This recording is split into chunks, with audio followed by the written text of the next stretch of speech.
So hello students, welcome to numerical mania, आपकी अपनी पाठशाला।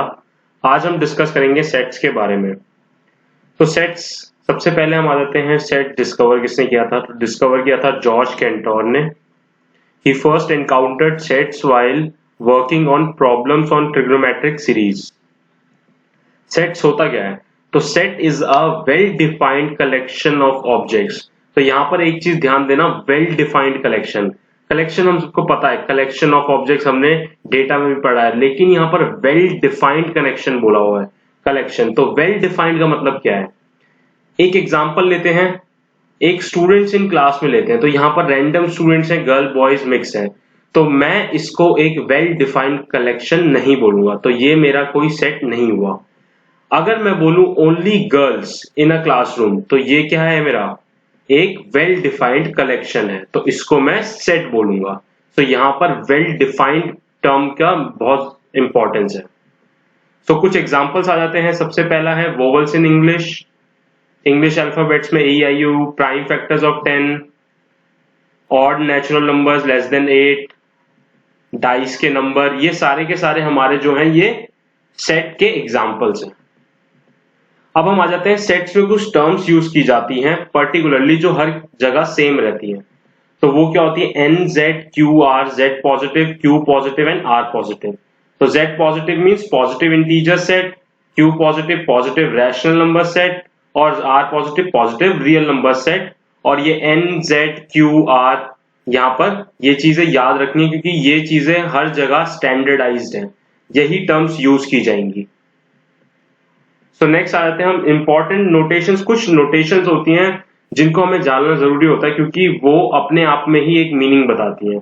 जैसे कि एप्सिलॉन यहाँ पर है, एप्सिलॉन तो ये होता है बिलोंग्स टू। अगर इस पे एक क्रॉस आ जाएगा तो यहाँ पर एक लाइन आ जाएगी, तो यहाँ पर does not belongs to. Colon आ जाए या स्ट्रेट है स्लैश आ जाए तो ये सच दैट। अपोजिट ई से तो there exist implies that. Opposite A, inverted A आ जाए तो यहाँ पर फॉर ऑल वैल्यूज। और ये है implies that and implied by, और if and only if. Clear? Next हम आ जाते हैं रिप्रेजेंटेशन ऑफ अ सेट। तो सेट को रिप्रेजेंट करने के हमारे पास कुछ तरीके होते हैं। तो दो तरीके होते हैं, पहला होता है रोस्टर फॉर्म और टेबुलर फॉर्म। तो यहाँ पर क्या होता है, हम यहाँ पर एलिमेंट्स को कर्ली ब्रैकेट्स के अंदर लिखते हैं और वो कॉमा से सेपरेटेड होते हैं। जैसे कि आप यहाँ देख सकते हो, यहाँ पर ये कॉमा से सेपरेटेड है और ये कर्ली ब्रैकेट के अंदर है। यहाँ पर ये 3 डॉट्स मींस ये इनफाइनाइट जा रहे हैं। नेक्स्ट हम आ जाते हैं सेट बिल्डर फॉर्म। अब यहाँ पर हम एलिमेंट्स को डायरेक्ट पुट नहीं करते, हम एक कंडीशन अप्लाई कर देते हैं कि ये इस कंडीशन में या इस सेट में आएंगे। वो एक कंडीशन, या उसकी क्या कह सकते हैं हम, we list the property or properties satisfied by all the elements of the sets। तो यहाँ पर x belongs to R और x greater than equal to 3, और ये such that का सिंबल। तो यहाँ पर ये पता होना चाहिए, तो इसलिए वो सिंबल्स इंपॉर्टेंट हैं। तो ये मेरी कंडीशन हो गई, ये टाइप ऑफ नंबर हो गया। कंडीशन मैंने ये दे रखी है और ये टाइप ऑफ नंबर हो गया। क्लियर?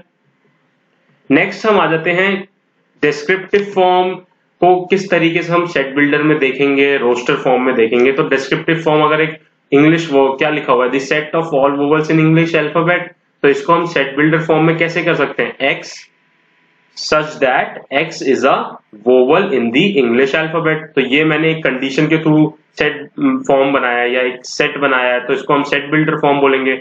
और अगर मैंने डायरेक्ट एलिमेंट्स लिख दिए कॉमा सेपरेट करके और कर्ली ब्रैकेट से, तो ये रोस्टर फॉर्म हो जाता है। तो ये कुछ एग्जांपल्स हैं जो कि हमारे तीनों फॉर्म्स में, descriptive, set builder and roster form में गिवन है। नेक्स्ट हम आ जाते हैं, कुछ एग्जांपल देखते हैं। तो यहाँ पर देखो, एग्जांपल में यहाँ पर दिया हुआ है solution set of equation, this equation के सॉल्यूशन सेट। तो यहाँ पर हम इस इक्वेशन के सबसे पहले तो सॉल्यूशन निकाल देते हैं। तो सॉल्यूशन क्या आएगा यहाँ से? अगर हम यहाँ सॉल्यूशन देखेंगे तो एक्स स्क्वायर को देखो कैसे लिख सकते हैं, ये आप छोटी क्लास में भी पढ़ा था हमने, 2x माइनस x माइनस 2। तो यहां से हमारा क्या आया, x कॉमन ले लेंगे, यहाँ क्या आया, x प्लस 2। क्लियर? और यहाँ -1 कॉमन ले लेंगे, यहाँ क्या आया, x प्लस 2। क्लियर? यहां तक कोई दिक्कत? Equal to 0। क्लियर? अब नेक्स्ट हम आ जाते हैं, यहाँ पर ये क्या फॉर्म बनेगी, x -1 ब्रैकेट और यहाँ पर x प्लस 2। क्लियर?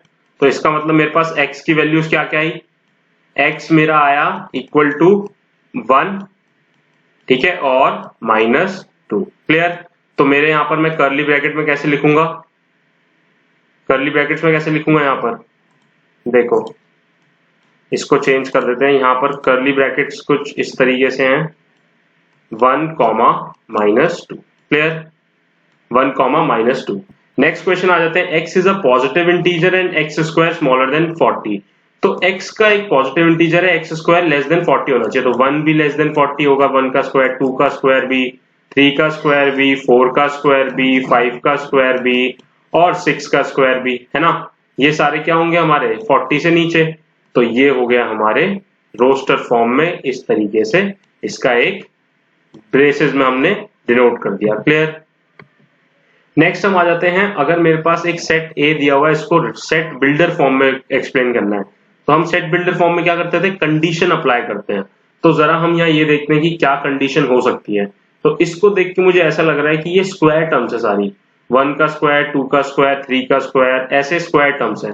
तो मैं क्या लिखूंगा, A x belongs to x is the square of natural number. अब मैं यहाँ पर x का नेचुरल नंबर का स्क्वायर करूंगा तो वो यहाँ पर पूरी फॉर्म आ जाएगी, x नेचुरल नंबर है तो मैं उससे पूरा सेट बना सकता हूँ। क्लियर? तो इस तरीके से मैं सेट बिल्डर फॉर्म में रिप्रेजेंट करता हूँ। या फिर दूसरा तरीका है, a x belongs to x equal to n square, यहाँ पर n स्क्वायर। क्लियर? ये n स्क्वायर है, तो ये n belongs to natural numbers. Clear?